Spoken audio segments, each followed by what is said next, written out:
சொந்தங்களுக்கு வணக்கம். இன்றைய எமது காணொளியில் ஜனாதிபதி அனுரகுமாரவின் தேர்தல் திட்டமான தலதா வழிபாடு இன்று அவருக்கே பெரும் தலையீடியாக மாறி இதுவரை 4 மரணங்களும் 300க்கும் மேற்பட்டவர்கள் வைத்தியசாலையிலும் அனுமதிக்கப்பட்ட ஒரு விடயம் தொடர்பாக பார்க்க உள்ளோம். அத்துடன் காணாமல் ஆக்கப்பட்டவர்கள் இன்றைய தினம் கிளிநொச்சியில் நடாத்திய போராட்டம் தொடர்பாகவும், அத்துடன் பாராளுமன்ற உறுப்பினர் ராமநாதன் அர்ஜுனாவுக்கு சாவச்சேரி மக்கள் பகிரங்கமாக ஒரு அழைப்பொன்றை விடுத்துள்ளார்கள். அது தொடர்பாகவும், கடத்தொழில் அமைச்சர் சந்திரசேகரம் கிளிநொச்சி முல்லைத்தீவு நந்திக்கடல் பகுதிக்கு சென்றுள்ள நிலையில் அங்கு தேர்தல் பிரச்சாரத்தில் அவரிடம் கேள்வி கேட்ட ஒரு பொதுமகனை அவருடைய ஆதரவாளர்கள் மிகவும் மூர்க்கத்தனமாக தாக்கிய விடயம் தொடர்பாகவும் இந்த காணொளிகளில் பார்க்க உள்ளோம்.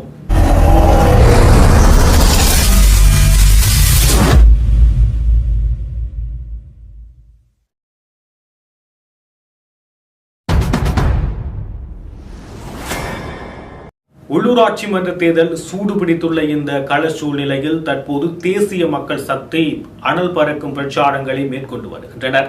குறிப்பாக நாட்டினுடைய அனைத்து பாகங்களிலும் ஜனாதிபதி அனுரகுமார திசாநாயக்க உட்பட தேசிய மக்கள் சக்தியின் முக்கிய பிரமுகர்கள் தொடர்ச்சியாக பிரச்சார கூட்டங்களில் பங்கேற்றுக் கொண்டிருக்கிறார்கள்.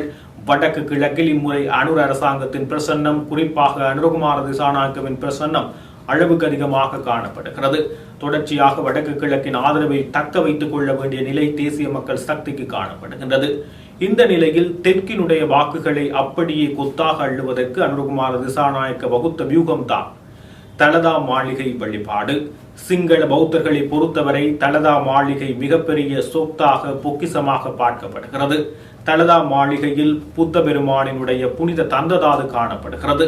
அந்த தந்த தாதுவை இதுவரை காலமும் பார்ப்பதற்காக அனுமதிக்கப்பட்டவர்கள் அரசியல்வாதிகள், பிரமுகர்கள் இலகுவாக பார்க்கக்கூடியதாக இருக்கும். ஆனால் சாதாரண மக்களுக்கு அது மிகவும் சிரமமான ஒரு விடயமாக இருந்து வந்தது.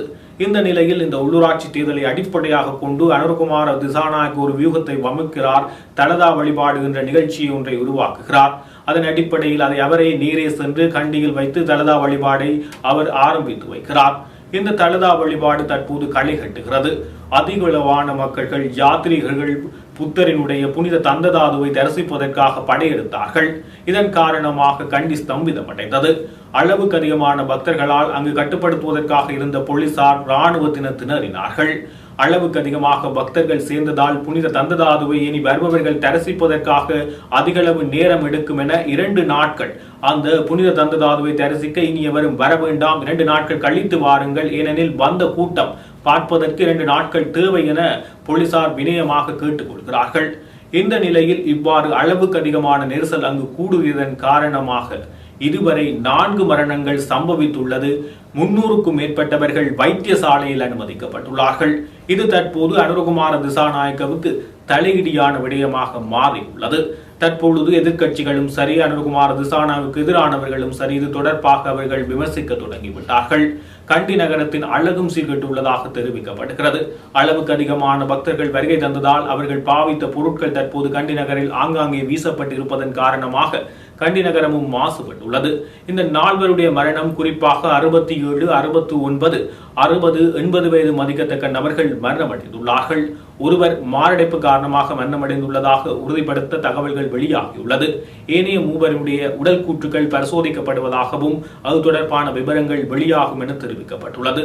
இந்த நிலையில் 300க்கும் மேற்பட்டவர்கள் கண்டி தேசிய வைத்தியசாலையில் சிகிச்சைக்காக அனுமதிக்கப்பட்டுள்ளார்கள்.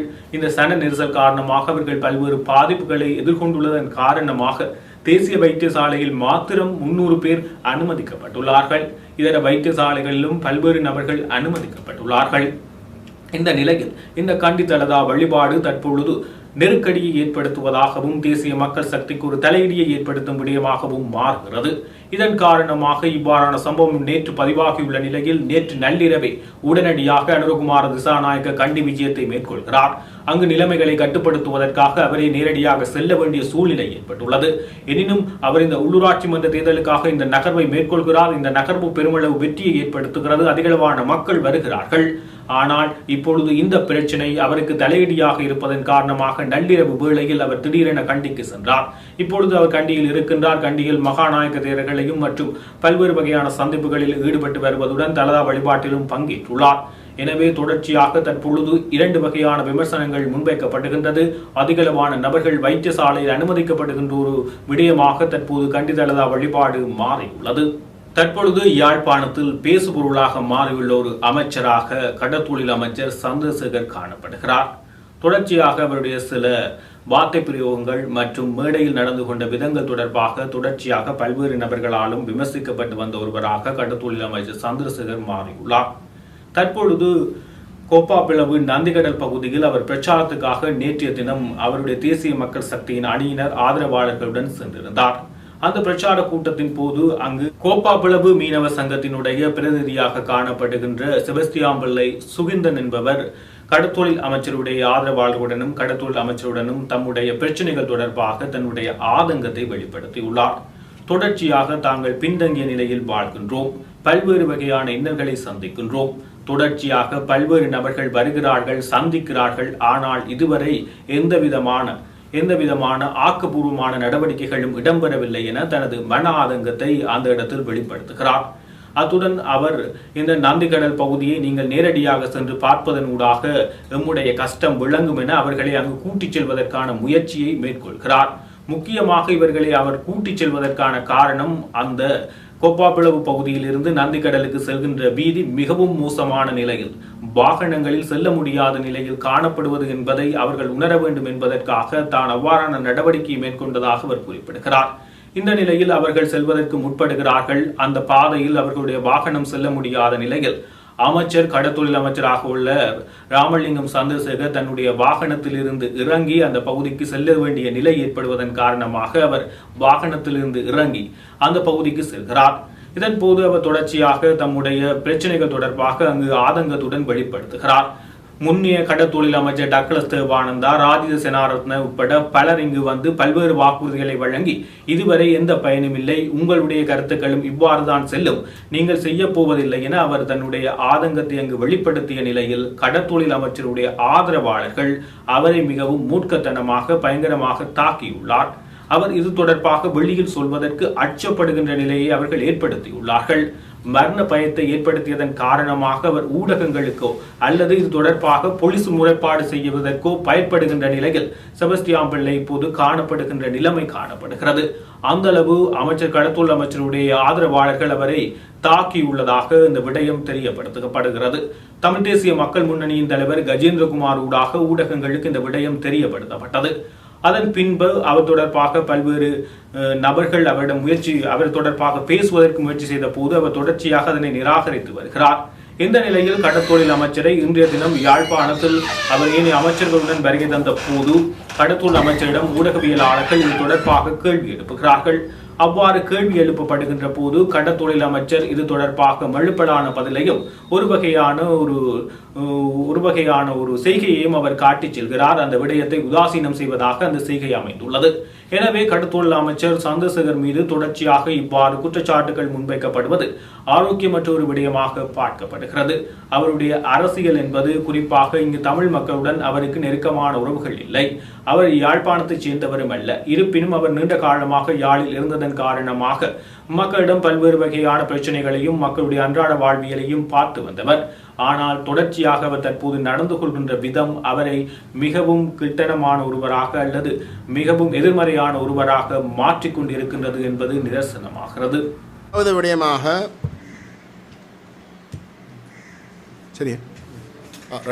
விடயமாக உங்களுக்கு தெரியும், இந்த அரசாங்கம் பொதுவாக தாங்கள் ஒரு புதிய அரசியல் கலாச்சாரத்தை கடைபிடிப்பதாகவும் அதில் இதுக்கு முதல் இருந்த அரசியல்வாதிகள் மக்களை மதிக்காமல் ஏதோ தாங்கள் எஜமான்கள் மக்கள் கையாக்கள் என்ற வகையிலே நடந்து கொண்டவை. ஆனால் தாங்கள் அப்படி அல்ல, தாங்கள் மக்களோட மக்களாக தாங்கள் செயல்படுகின்ற அரசியல்வாதிகள். அப்படிப்பட்ட ஒரு அரசியல் கட்சி என்று சொல்லி இன்றைக்கு கணிசமாக மக்கள் மட்டத்தில் ஒரு படம் ஒன்றை காட்டுறார்கள். நேற்றைய தினம் இங்கே வடமாகாணத்தில்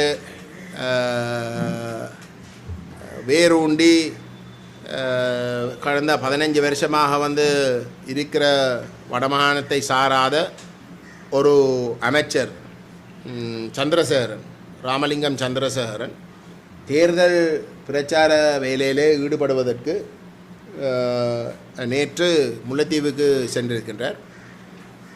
முல்லைத்தீவில் வந்து விசேஷமாக கேப்பாப்புலவு பிரதேசத்துக்கு சென்று அவர் கடத்தொழில் அமைச்சர் என்ற வகையில், மீன்பிடி அமைச்சர் என்ற வகையில், ஃபிஷரிஸ் மினிஸ்ட்ரியின் அமைச்சர் என்ற வகையில் அவர் அங்கே இருக்கக்கூடிய மக்களை சந்தித்து அவர்களுடைய பிரச்சனையை விளங்கிக் கொள்வதற்கான ஒரு முயற்சியும் மேற்கொள்ள விரும்பினவர். அப்போ அந்த வகையில் வந்து அவர் கேப்பாப்புலவு பிரதேசத்துக்கு சென்று அந்த இடத்துல இருந்து நந்திகடல் அடைவதற்குரிய ஒரு பாதையிலே சென்று கொண்டு இருந்த இடத்திலே அங்கே இருக்கக்கூடிய மீன்பிடி தொழிலில் ஈடுபடுகின்ற மக்களுடைய நிலைமையை விளங்கிக் கொள்வதற்கு அவர்கள் அந்த நந்திக்கடலில் தான் தொழில் செய்கிறவை. உங்களுக்கு தெரியும், நந்திக்கடலில் தொழில் செய்கிற தமிழ் மக்கள் மிகவும் கஷ்டப்பட்ட ஒரு பொருளாதார ரீதியாக மிகவும் கஷ்டப்பட்ட ஒரு நிலையில் தான் வாழ்ந்து கொண்டிருக்கிறோம். அவர் அங்கே சென்று அங்கே இருக்கக்கூடிய அந்த மீன்பிடி சங்கத்துடைய தலைவரை சந்திக்கிறதுக்கென்று சென்று அவருடைய வீட்டுக்கு வெளியில் நின்று அவரை கூப்பிட்டிருக்கிறார். அப்போ அங்கே இருக்கக்கூடிய அந்த தலைவர் செபாஸ்டியன் பிள்ளை சுகிந்தன் அவர்கள் வீட்டுக்கு வெளியில் வந்து அவருடைய ஏமாற்றத்தை, பொதுவாக வந்து இன்றைக்கு இருக்கக்கூடிய தங்களோட மக்களுடைய எதிர்பார்ப்புகள் முற்று முழுதாக கைவிடப்பட்டு அவர்கள் அனாதைகளாக இருக்கின்ற அந்த சூழலிலே அவருடைய அந்த ஆதங்கத்தை வந்து வெளிப்படுத்தியிருக்கிறார். அவர் சொல்லியிருக்கார், இதுக்கு முதலும் இந்த டக்ளஸ் தேவானந்த, அதுக்கு முதல் ராஜித் சேனானந்தம், இப்படி எல்லாரும் விரைவினம் வந்து போவினம், ஆனால் ஒரு நடவடிக்கையும் எடுக்கிற இல்லை. எத்தனையோ முறையை வந்து நாங்கள் இந்த விஷயங்களை சொல்லியும் வந்து ஒன்று நடக்கிற இல்லை. உங்களுடைய விரையும் வந்து அந்த அடிப்படையில் தான் இருக்கும். எங்களுக்கெண்டா நம்பிக்கை இல்லைன்ற அடிப்படையில் வந்து தன்னுடைய மனதுக்குள்ளே இருக்கக்கூடிய அந்த ஆதங்கத்தை வெளிப்படுத்தியிருக்கிறார். வெளிப்படுத்தி தொடர்ந்தும் சந்திரசேகரன் அவர்கள் அங்கே கருத்து தெரிவிக்க வழிக்கிட வந்து திரு சுகிந்தன் அவர்கள் அப்பொழுது சொல்லியிருக்கார் வந்து, சரி அப்படியேண்டா வந்து நீங்கள் வாங்கோ கடலுக்கு போய், நந்தி கடலுக்கு போய் வந்து நாங்கள் நிலவையில் பார்ப்போம், அப்போ தான் உங்களுக்கு விளங்கும் என்று சொல்லி அவர் வந்து வழிநடத்தி முன்னுக்கு கொண்டு போய் வழிகட்டிருக்கார். ஒரு கட்டத்தில் வந்து அந்த ரோட் சரியான மோசம். அப்போ அதைத்தான் அவர் சுட்டி காட்டி அவர்களுக்கு எடுத்து காட்டுறதுக்கு விரும்பினார். அந்த ரோட் சரியான மோசம், அதில் வந்து ஒரு வாகனம் போகலாம். அதால் தான் ராமலிங்கம் சந்திரசேகரன் வந்து வாகனத்தை விட்டு இறங்கி அங்கே தலைவரோட வீட்டை வந்து அவரோட சந்திக்க வேண்டிய நிலைமை உருவாகணும். அவர் சொல்கிறார், நாங்கள் தான் ஒவ்வொரு நாளும் தொழில் செய்கிறதுக்கு வந்து இந்த ரோட்டால் தான் போய் வரவோணும். நாங்கள் மீள்குடியேறினதுக்கு பிறகு வந்து எத்தனையோ முறை வந்து நாங்கள் 15 வருஷமாக கேட்குறோம் வந்து இதை திருத்தி தர சொல்லி வந்து, ஆனால் ஒருத்தரும் வந்து அதை செய்கிற இல்லை. இதால் வந்து நாங்கள் எங்களோட தேவைப்படுற பொருட்கள் எல்லாத்தையும் தொழிலுக்கு செய்கிறதுக்குரிய பொருட்களை கொண்டு போய் ஒரு மனுஷன் போய் வரலாமா, அந்த நிலையில் தான் வச்சிருக்கிறீர்கள். போய் வாரண்டாடம் வந்து நாங்கள் அரவாசியை விட்டு போட்டு தான் போய் வரணும் என்று ஆதங்கப்பட்டி வந்து கதைச்ச இடத்துல இந்த ராமலிங்கம் சந்திரசேகரனுடைய கையாக்கள் அவரை தாக்கியிருக்கிறார்கள். அவர்களை மோசமாக தாக்கியிருக்கிறார்கள். அவர் இன்றைக்கும் பயபீதியில் இருக்கிறார். இதை பற்றி ஒரு போலீஸுக்கு முறைப்பாடு செய்கிறதோ இல்லையோன்றதை பற்றி கூட அவர் நடுங்கி கொண்டு இருக்கிறார். என்றால் அந்தளவு தூரத்துக்கு அவர்கள் அன்றைக்கு நேற்று நடந்து கொண்ட விதத்தால் அவருக்கு ஒரு பயம் இருக்கின்றது. ஆனால் நாங்கள் கேள்விப்பட்ட உடனே அவரோட தொடர்படுத்தி நாங்கள் இந்த விடயங்களை உறுதிப்படுத்தியிருக்கிறோம். நாங்கள் அவர்களுக்கு தெளிவாக வந்து சொன்னோம், இது நீங்கள் வெளிக்கொண்டு வந்தே ஆகணும். ஏனென்றால் இது வெளியில் கொண்டு வருவதின் ஊடாக மட்டும்தான் உங்களுக்கு பாதுகாப்பை நீங்கள் உறுதிப்படுத்தலாம். எந்தளவுக்கு இது மக்கள்கிட்ட போய் சேருதோ, எந்தளவுக்கு இது சர்வதேச சமூகத்திடம் போய் சேருதோ, எந்தளவுக்கு இது மனித உரிமை அமைப்புகளை ஆய்வு செய்கின்ற தரப்புகளிடம் போய் சேருகின்றதோ அந்தளவுக்கு வந்து உங்களுக்கு பாதுகாப்பாக இருக்குமே தவிர நீங்கள் அமைதியாக இருந்தால் அந்த பாதுகாப்பை உறுதிப்படுத்தலாம் என்று நினைப்பது பொருத்தமில்லை. ஏனென்றால் இன்றைக்கு பாருங்கோ எத்தனையோ பேர் அது சரி பிழைன்றதுக்கு அப்பால் நீங்கள் ஏற்றுக்கொள்ளலாம், நிராகரிக்கலாம். ஆனால் சரிபிழைக்கு அப்பால் வந்து சட்டத்துக்கு அப்பாற்பட்ட வகையில் எத்தனையோ பேர் வந்து திட்டமிட்டு கொல்லப்படுகின்றார்கள். ஆகவே அப்படிப்பட்ட ஒரு கலாச்சாரமும் மெல்ல மெல்ல வரப்பாகின்ற இடத்துல எந்தளவுக்கு நீங்கள் வெளிப்படைத்தன்மையாக இந்த விஷயங்களை, உங்களுக்கு நடக்கிற விஷயங்களை நீங்கள் வெளிக்கொண்டு வரலாமோ அந்தளவுக்கு வந்து அந்த பிழையான அரசு தரப்புக்கு அழுத்தமாக அது மாறும் என்ற அடிப்படையில் தான் நாங்கள் இந்த விஷயத்தை சொல்லுகின்றோம். தெளிவாக விளங்கிக் கொள்ளணும் எங்கட மக்கள். இங்கே எந்த ஒரு மாற்றமும் கிடையாது. இந்த அரசாங்கம் எந்தளவுக்கு மற்ற அரசாங்கங்களுக்கு மக்களை அவமதித்து மக்களை ஒரு பயங்கரவாதத்துக்குள் தள்ளி, அது நான் சொல்கிற மக்கள் வந்து தமிழ் மக்கள், வடகிழக்கை சார்ந்த தமிழ் மக்களை ஒரு பயப்பீதிக்குள்ளே வைத்து போர் முடிஞ்சதுக்கு பிறகும் இங்கே வன்னி பிரதேசத்தில் வந்து 2 பிரஜைகளுக்கு ஒரு இராணுவ சிப்பாய் என்ற அளவுக்கு ஒரு ஆக்கிரமிப்பை வைத்து கொண்டு செயல்படுகினம் என்றதை நாங்கள் சரியான கோணத்தில் விளங்கி கொள்ளணும். சரியான கோணத்தில் விளங்கி கொள்ளும். அந்த கலாச்சாரம் தொடருகின்றது. அந்த கலாச்சாரம் தொடர்கின்றது.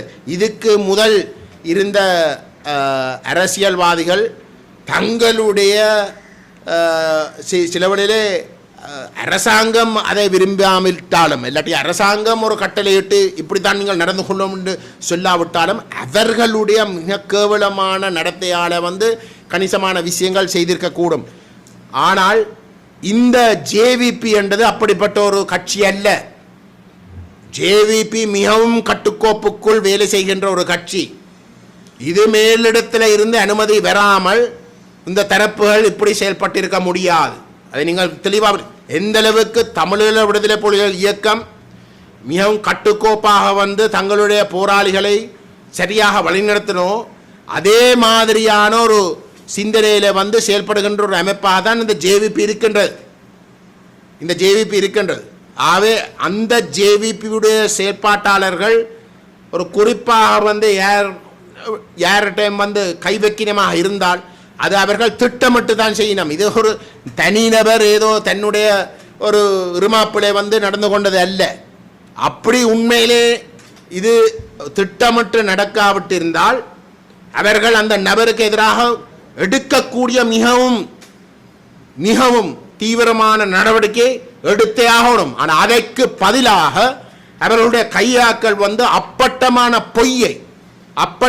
பொய்யை அந்த சம்பவம் தொடர்பாக இன்றைக்கு பரப்புகிறார்கள். எப்படி என்றால் அந்த மீனவ மீன்பிடி தொழிலில் ஈடுபடுகின்ற அந்த சங்கத்துடைய தலைவர் சந்திரசேகரனை தாக்குறதுக்கு சென்றதாகவும் அந்த இடத்திலே தான் அவருடைய கையாக்கள் வந்து அவரை தாக்க வேண்டிய ஒரு நிலைக்கு தள்ளப்பட்டதாக வந்து ஒரு அப்பட்டமான பொய்யை சொல்லுகிறார். ஆனால் இதில் இவர்களுடைய பொய்யிலே உண்டாவது அவர்கள் ஒப்புக்கொள்கிறார்கள். சம்பவம் நடந்தது. அந்த தலைவரை, அந்த சங்கத் தலைவரை வந்து அவர்கள் தாக்கினது என்ற உண்மையை கதையை மாற்றினாலும் வந்து அந்த தாக்கின சம்பவத்தை அவர்கள் ஒப்புக்கொள்கிறார்கள், அவர்கள் ஏற்றுக்கொள்கிறார்கள். ஆகவே நாங்கள் தெளிவாக சொல்கிறோம், எங்கட மக்கள் சில வேளையிலே தமிழ் தேசிய கட்சிகள் தவறு விட்டிருந்தாலும் தமிழரசு கட்சியும் தமிழ் தேசிய கூட்டமைப்பும் மிக மோசமாகத்தான் இந்த 16 வருஷமாக நடந்து கொண்டதிலே எங்களுக்கு மாற்று கருத்து கிடையாது. நாங்கள் தான் இதை தெரிஞ்ச உடனே முதல் தலைவையாக வந்து இந்த கூட்டமைப்பிலேருந்து வெளியேறினோம். என்னடா எங்களுக்கு தெரியும் இப்படி தான் போகுது, தமிழ் தேசிய நிலைப்பாட்டுக்கும் கேவலமாக நடந்து கொள்ளுவார்கள் என்று தெரிஞ்ச இடத்துல தான் நாங்கள் ஆரம்பத்திலே வந்து அந்த கூட்டமைப்பிலேருந்து வெளியேறினோம். வெளியேறி நாங்கள் எங்களோட மக்களுக்கு இந்த உண்மை முகத்தை அம்பலப்படுத்தி கொண்டு வருகிறோம். இப்படித்தான் போய் நம் தமிழ் தேசிய அரசியலே ஒரு கேவலம் கட்ட ஒரு இடத்துக்கு இவர்கள் கொண்டு போவார்கள். எந்த அளவுக்கு கொண்டு போவார்கள் என்றால் தமிழ் அரசியலில் இருந்து தமிழ் தேசிய நீக்கத்தை செய்கிற அளவுக்கு அவர்கள் கொண்டு போவார்கள் என்றதை நாங்கள் வெளிப்படையாக சொல்லிக் கொண்டு வருகிறோம். 16 வருஷமா மக்கள் நாங்கள் சொன்ன கருத்தை ஏற்றுக்கொள்ளாமல் எங்களை நிராகரித்திருந்தாலும் கூட நாங்கள் அந்த பொய்யை அவர் அந்த உண்மையை அம்பலப்படுத்துறதே நாங்கள் நிப்பாட்ட இல்லை, தொடர்ந்தும் செய்து கொண்டு வருகிறோம் 16 வருஷமா. அப்படிங்க சொல்றார். ஆகவே அந்த மிக கேவலமான தமிழ் என்ற பேருக்கு மட்டும் கட்சியின் பெயரை வைத்துக்கொண்டு அந்த கட்சியுடைய சொல்லப்படுகின்ற கொள்கைக்கு நேர் மாறாக நடந்து கொள்ற வகையிலே தமிழ் தேசிய கூட்டமைப்பும் தமிழரசு கட்சியும் நடந்து கொண்டதை வைத்து அவர்களுக்கு பாடம் படிப்பிக்கிறது என்ற பேரில் போய் தமிழ் தேசியத்தை முற்றுமுழுதாக அழிக்கிறதுக்கு நாங்களே அனுமதி கொடுத்திருக்கிறோம் என்று காட்டக்கூடிய அளவுக்கு இந்த ஜனதா விமுக்தி பெரமுன போன்ற தென்னிலங்கையை சார்ந்த சிங்கள இன வெறி பிடிச்ச தரப்புகளுக்கு வாக்களிக்கிறது அதுக்கும் விட ஒரு மடத்தனம் கிடையாது. தயவு செய்து எங்களுடைய மக்கள் தெளிவாக விளங்கி கொண்டு துரோகம் அளித்த தமிழ் தேசியம் பேசிக்கொண்டு இருக்கக்கூடிய தமிழரசு கட்சி போன்ற தரப்புகளை நிராகரித்து நேர்மையாக பயணிக்கிற தமிழ் தேசிய பேரவைக்கு இந்த சைக்கிள் சின்னத்துக்கு தயவு செய்து வாக்களியுங்கள்.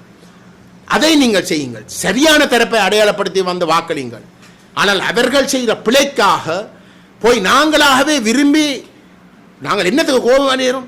தமிழ் தேசியம் சொல்லி தமிழ் தேசியத்துக்கு மாறாகவே ஏமாத்திருக்கிறோம் என்ற கோபத்தில் போய் தமிழ் தேசியமே எங்களுக்கு வேண்டாம் என்று சொல்லக்கூடிய ஒரு தரப்புக்கு போய் வாக்களிக்கிற ஊடாக நாங்கள் எதையும் அடைய போறதில்லை, எந்த ஒரு நன்மையும் அடைய போறதில்லை. மாறாக இன்றைக்கு ஒரு தவறான முடிவை இந்த உள்ளூராட்சி தேர்தலில் நான் எடுத்தவமாக இருந்தால் எங்களுடைய எதிர்கால சந்ததிகளுக்கும் நாங்கள் இன்றைக்கே அவர்களுடைய எதிர்காலத்துக்கு ஆப்பு வைக்கிறதாகத்தான் இருக்கும். தயவு செய்து எங்களோட மக்கள் அதை செய்யக்கூடாது என்று நான் உரிமையோட நம்முடைய மக்களிடம் கேட்டுக்கொள்ள விரும்புகிறேன்.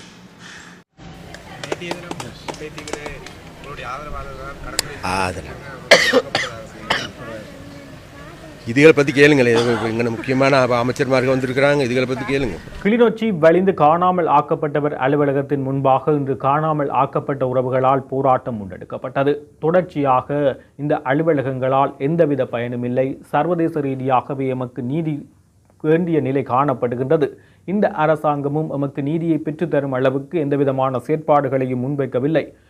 பல வருடங்களாக தொடர்ச்சியாக நாங்கள் போராடி வருகின்றோம். எம்முடைய போராட்டத்தினூடாக தொடர்ச்சியாக எமது உறவுகள் இறக்கின்றார்களே தவிர இனிவரும் காலங்களில் போராடுவதற்கே எம்முடன் தாய் தந்தைகள் இல்லாத நிலைமை காணப்படுகின்றது. வயது மூப்பின் காரணமாக நாங்கள் இறக்கின்றோம், ஆனால் இதுவரை எமக்கான நீதி கிடைக்கவில்லை என உருக்கமான வேண்டுகோளையும் விடுத்தனர். கிளிநொச்சி மாவட்டம் வலிந்து காணாமல் ஆக்கப்பட்ட உறவுகளின் சங்கத்தின் தலைவர் கதிராமநாதன் கோகிலவாணி. எங்களுடைய இந்த போராட்டமானது இன்று 2984வது நாளாகவும் மக்களுடைய இந்த போராட்டத்தை நாங்கள் தொடர்ச்சியாக போராடி வருகின்றோம். எங்களோட உறவுகளை தேடி நாங்கள் போராடி வருகின்றோம். எங்களோட உறவுகள் எங்களுக்கு வேண்டும். இவ்வளவு காலமும் நாங்கள் தேடி எத்தனையோ உறவுகளை இழந்துட்டோம். எங்களோட அம்மா அப்பாக்களோ சகோதரங்களோ இழந்துட்டோம்.